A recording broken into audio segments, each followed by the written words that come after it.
Hello witches, wizards, and those who are yet to receive their Hogwarts school letters, welcome to my Harry Potter kitchen. This is a YouTube series where I'm baking my way through the Harry Potter books, making recipes for all of the food and drink that we find inside. If you missed last week's recipe where we created a lightning bolt grape tart with caramelized grapes and a diplomat cream, then make sure you check out the link down below in the description to catch up. And if you're new to the kitchen and you want to see more, then make sure you hit that subscribe button and click on the notification bell. Then you'll get an alert every Magic Monday when there's a brand new recipe. Speaking of which, let's head back into the book to find out what treat is up next.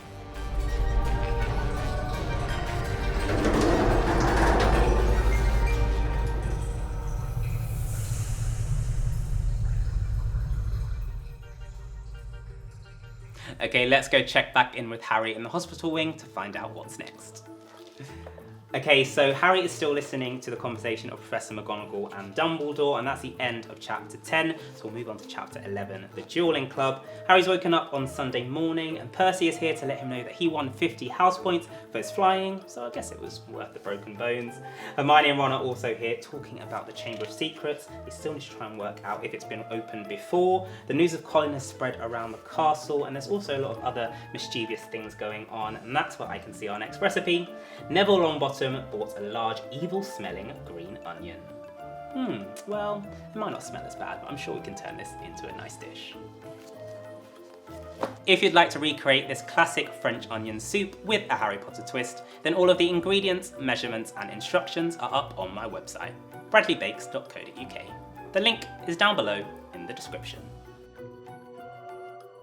So today we are making the popular starter French onion soup, and as the name suggests, it is traditionally from France and the main ingredient is going to be onions. Now most soups do have onion in the base, but what's different with French onion soups is that we're going to have a very large quantity that we cook over a period of time to release all of those flavours. The natural sugars will start to caramelise as well, and we'll have a really deep, rich, flavourful soup at the end of it.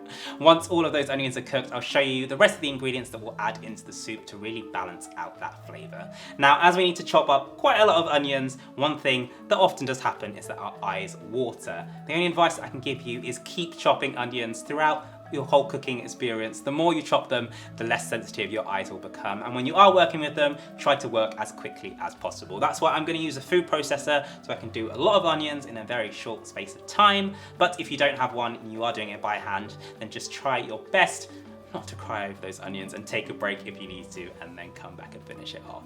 So let's get those onions prepped, and then we will start boiling up this soup, and you'll know how to make French onion soup at home. To begin, you want to peel your onions, and then I'm going to cut them in half so I can fit them through my food processor.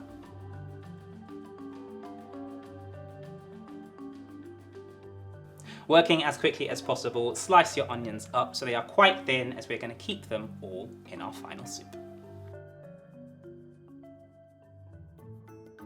Once all the onions are sliced, I'm then going to pop those to one side and also crush my cloves of garlic. Next, you want to get your saucepan on a medium-high heat and add in your butter and olive oil. Tip your onions in and allow them to fry in the butter for about 10 minutes. You'll notice they go lovely and soft and should be translucent in colour.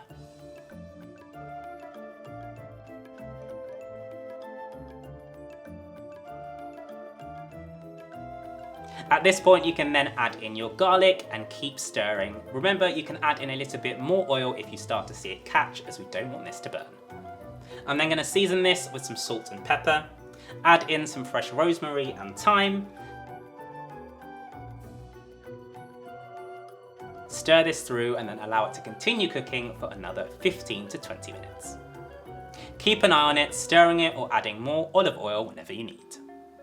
At this point, the onions should be lovely and golden in colour, and that's how we'll know they're ready to go. I'm going to start by deglazing my pan with some white wine. You should notice this bubble away, and that will help get all of that caramelisation off the bottom of the pan and into our soup. I'm then going to add in my beef stock. Now, it is best to use fresh stock if you can, so if you've got some leftover beef joints or bones, boil that up with some vegetables to create your own stock. But you can also use shop bought or stock cubes if you want, just try to make it stronger than usual. I've also added in a bay leaf, and then you can add any additional salt or pepper to taste. Stir this through, place a lid on top, and then we're going to leave that to simmer for 20 minutes. So our French onion soup is bubbling away. The smell is incredible and I cannot wait to dig in. But first we need to finish with the toppings, and that's gonna be our cheesy crouton. Now I'm gonna serve this French onion soup in a ramekin. We'll put our crouton on top with the cheese and then put it under the grill. That's gonna melt and ooze into the soup. No need for any extra cream. It's gonna be lovely and rich just as it is. And for the crouton, I'm gonna use my lightning bolt toast, which we made earlier in the series. If you missed that recipe, the link for it will be down below in the description. It's really easy to do this final step, and of course you don't need lightning bolt toast. You can also just use a French baguette if you like. Put it in the grill and then start to dig in. To add a touch of garlic to my croutons, I'm going to melt some butter in my pan, add in my garlic, and then fry that for 1 to 2 minutes. I'm then going to place my lightning bolt toast into the pan and allow it to brown on either side for about 30 seconds to a minute.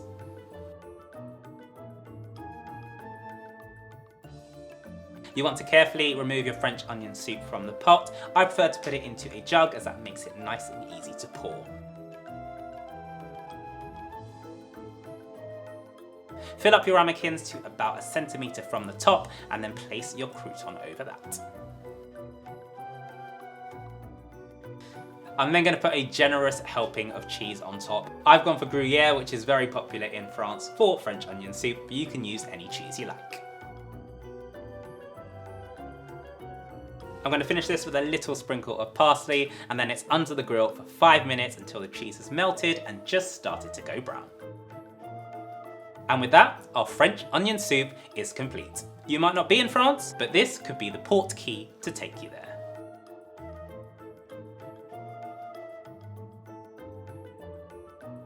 So there you have it, homemade French onion soup with a Harry Potter twist. Let me know down below in the comments, have you tried French onion soup before? If not, are you going to give this one a go? That's all for this week's recipe, but if you want to see more from my Harry Potter kitchen, then make sure you hit that subscribe button, click on the notification bell, then you'll get an alert every Magic Monday when there is a brand new recipe. I'm off to tuck into my soup, so I'll see you next week. I'm so excited for this. Hello, France.